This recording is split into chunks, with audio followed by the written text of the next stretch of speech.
Mutumbá, Mucuyu, Colofé e Saravá, que é o Babá Ladijado, Ilê, a chefe Fedoiá. E hoje estou chegando com mais uma novidade. A partir de hoje nós vamos começar a nossa viagem através do continente africano, através da contação de histórias. E assim nós vamos conhecer muito sobre as diferentes formas de cultura e religiosidade presentes no continente africano. O mito que eu vou narrar para vocês conta a história de Anansi, o Homem-Aranha. Não esse Homem-Aranha aqui, mas um importante deus do panteão Axante. Mas antes de ouvir esse mito, deixe seu like, inscreva-se no nosso canal e vamos seguir juntos por uma viagem pelo continente africano através da contação de histórias. Mito de hoje, a história das histórias. Um mito Axante. Há muito tempo atrás, as pessoas não tinham nenhuma história. À noite, as crianças se reuniam com os adultos e pediam para os mais velhos contar histórias. Porém, os mais velhos respondiam que eles não tinham nenhuma história, porque as histórias pertenciam a Niame, o grande deus dos céus, e que Niame guardava muito bem as suas histórias dentro de um baú dourado que ficava ao lado de seu trono de ouro. Um dia, Anansi, o tecelão da aldeia, decidiu que subiria ao reino dos céus para negociar com Niame as suas histórias. No dia seguinte, Anansi acordou bem cedo para começar a sua subida ao reino dos céus. E olha que ele era bem preguiçoso, detestava acordar cedo. Ele prendeu a sua teia em uma grama. Da grama ele prendeu no topo de uma árvore, do topo da árvore ele prendeu em uma nuvem, da nuvem ele prendeu na lua e lá da lua ele prendeu nos portões que entravam no reino dos céus. Ele entrou pelos portões, viu o grande palácio de Niame, entrou lá dentro, caminhou um pouco até encontrar o grande Deus sentado em seu trono de ouro, gordo e risonho. O Deus olha para a pequena aranha e fala: Anansi, por que você veio de tão longe para me visitar? E Anansi responde: eu vim comprar as suas histórias. O grande Deus dá uma grande gargalhada e fala: as minhas histórias não estão à venda, e mesmo que tivesse, você jamais conseguiria pagar por elas. Mas Anansi não se dá por vencido.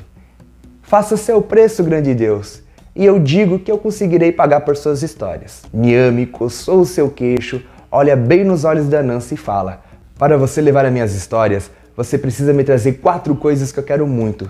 E são elas: a fada que jamais algum homem viu, os marimbondos que picam como fogo, o leopardo dos dentes terríveis e a grande serpente. Anansi volta para a aldeia e conta para todos que esperavam curiosos quais eram as coisas que precisaria levar para que Niame, o grande deus, liberasse as histórias. As pessoas ficaram desoladas porque era um preço muito alto a ser pago, quase impossível. Mas Anansi falou que realizaria todas as atividades e levaria tudo aquilo que Niame havia pedido. À noite, ele traçou, junto com sua esposa Assô, um plano para começar a realizar sua atividade. No dia seguinte, ele e Assô entraram na mata, levando consigo uma grande folha de palmeira. E lá, eles simularam uma discussão. A esposa gritava: é maior! Ele respondia: não é maior, é maior, não é maior, é maior, não é maior. E essa discussão chamou a atenção de Niasse, a grande serpente. Niasse se aproximou deslizando curiosa para ver o que acontecia, e os dois continuavam discutindo. De repente, Niasse se intrometeu. O que é maior? O que não é maior? E Anansi responde: minha esposa disse que você é maior do que a folha de palmeira que nós encontramos, e eu digo que você não é maior do que ela. É maior, não é maior, é maior, não é maior. A serpente, toda vaidosa, disse que só haveria uma forma de responder se ela era maior ou menor que a grande folha de palmeira, que era se deitar sobre ela e se estender inteirinha. Assim ela o fez. Quando ela deitou e se estendeu sobre a grande folha de palmeira, Anansi e sua esposa enrolaram a folha de palmeira na serpente e prenderam com cipó. Botaram nas costas e foram levando ela até a aldeia, que recebeu todos com festa. E aí Anansi falou: Niasse, a grande serpente, você está pronta para encontrar com o grande Deus do céu. Agora faltavam apenas 3 coisas que o grande Deus do céu havia pedido para liberar as histórias. No dia seguinte, Anansi entra na mata com um plano para pegar o sebo, o grande leopardo dos dentes terríveis. Porém, ele nem precisou andar muito. O sebo o encontrou, pronto para devorá-lo. Foi nesse momento em que Anansi estende as mãos e fala: não, você não pode me devorar agora, senão você não vai conhecer o meu novo jogo. Na verdade, ninguém vai ficar conhecendo porque eu não ensinei ele para ninguém. Curioso, o leopardo que sabia que jogo era esse. A Nancy responde, é um jogo bem simples, é para saber quem é mais forte. Funciona dessa maneira, eu pego um cipó, amarro o seu braço. Se você conseguir se desamarrar, é a sua vez de amarrar os meus braços. Aquele que não conseguir se livrar do cipó, perde o jogo. O sebo, o grande leopardo dos dentes terríveis, acha aquilo engraçado. É claro que ele era muito mais forte que a Nancy e ele venceria o jogo. Por isso ele fala, eu quero jogar com você. Pode começar você me amarrando. Ele pensou que se ele amarrasse a Nancy, seria muito mais fácil para devorá-lo, mas queria brincar um pouquinho. Foi aí que a Nancy pegou, amarrou as patas dianteiras de um sebo. Porém, antes de finalizar o serviço, ele passou outro cipó e prendeu o sebo com as patas erguidas em uma árvore. Depois ele enrolou todo o grande leopardo com cipó e levou ele nas costas até a aldeia e todos receberam com muita alegria. Nesse momento, a Nancy fala, o sebo, você está pronto para se encontrar com o grande Deus do céu. No dia seguinte, a Nancy foi para a mata com um plano para pegar Miborô, o enxame de marimbondos que picam como fogo. Ele não precisou andar muito. No meio da mata, ele começou a ouvir um zunido. Era o enxame de marimbondos que se aproximava dele. Ele se protegeu debaixo da folha de palmeira e quando os marimbondos chegaram perto dele, ele começou a jogar água em cima de todos. Nesse instante, a Nancy começou a gritar, se escondam marimbondos, se escondam marimbondos, começou a chover e a chuva vai molhar a asa de vocês. Os marimbondos ficaram desesperados porque eles detestam a chuva e começaram a voar. A Nancy continuava segurando a sua folha de palmeira, simulando ainda se proteger da chuva, enquanto continuava a jogar água em cima dos marimbondos. Os marimbondos correram em direção à sua casa secreta. Descobrindo o lugar onde os marimbondos se escondiam, a Nancy começou a jogar água dentro da sua moradia. Os marimbondos ficaram desesperados porque nunca havia dado uma chuva tão forte a ponto de inundar a sua casa. Eles começaram a gritar, aonde que nós vamos nos esconder? Aonde que nós vamos nos abrigar? Foi aí que a Nancy esvaziou a água que tinha dentro da grande cabaça e falou, vocês podem pegar e se esconder aqui dentro, é um lugar seco e protegido. Todo o enxame de marimbondo entrou dentro da cabaça de Nancy. Nesse instante, ele pega a folha da palmeira, cobre a cabaça, amarra com cipó e diz, agora Miborô, vocês estão prontos para encontrar o grande Deus do céu. Agora faltava apenas um desafio para Nancy, que era encontrar a fada que homem algum jamais havia visto. Mas ele tinha um plano para isso. No dia seguinte, a Nancy entra na floresta levando consigo um prato de mingau de inhame doce. Afinal, todo mundo sabe que fadas detestam comida salgada.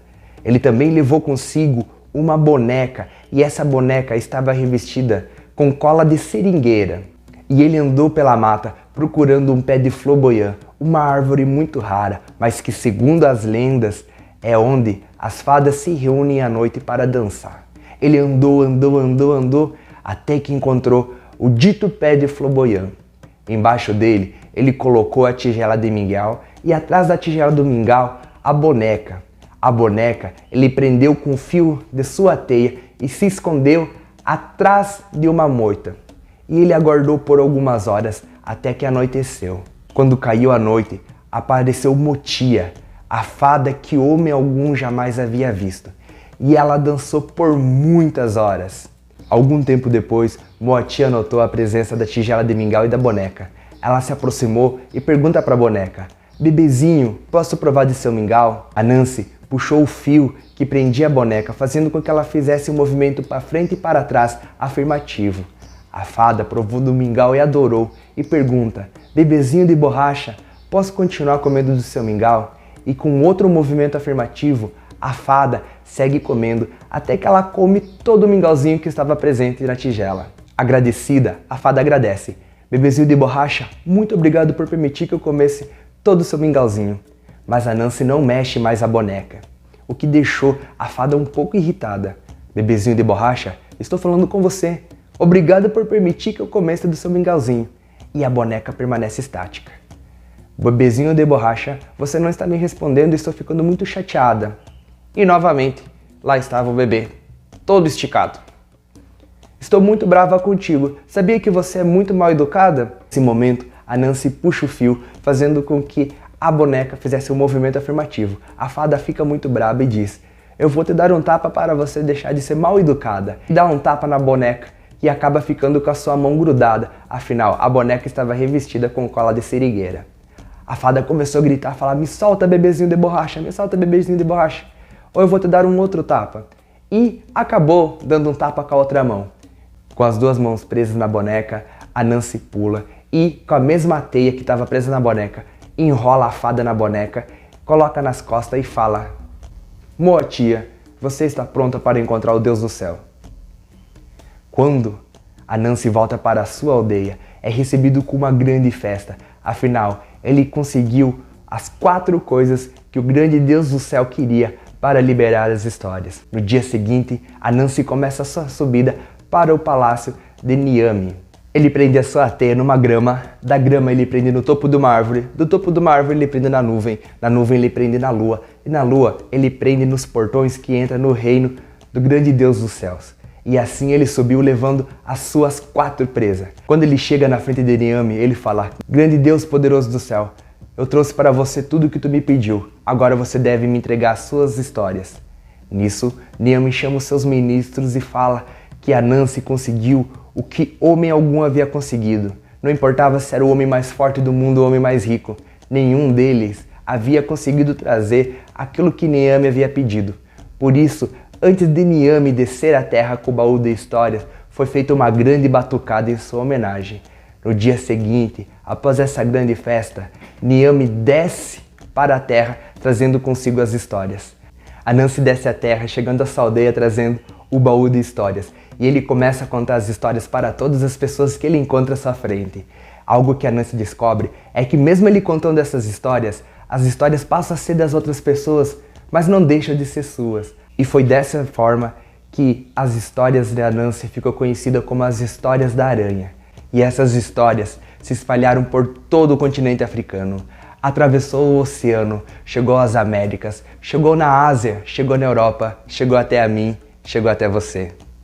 Os Ashanti são um dos principais grupos étnicos da região Ashanti, localizado em Gana. Antes da colonização europeia, desenvolveram um grande e influente império na África Central, que até hoje são lembrados pelo poderoso Império Ashanti, que ainda reflete na história de seu povo com uma forte tradição militarista. Acreditam que as crianças herdam o espírito do pai, mas da mãe recebe o sangue e a carne, por isso, a descendência é feita pelo lado materno. O mais importante símbolo Ashanti é o Banco de Ouro, que acredito ter vindo do céu no século XVII e pousado sobre o colo do rei Tutu I, tornando-se assim o símbolo da nação. Dizem que esse banco é semelhante ao que Niamey, o deus da mitologia Ashanti, sente em seu palácio. Niamey é o principal deus do panteão, sendo a Nancy um deus presente em várias histórias, não somente na região de Gana, mas em vários lugares do continente africano.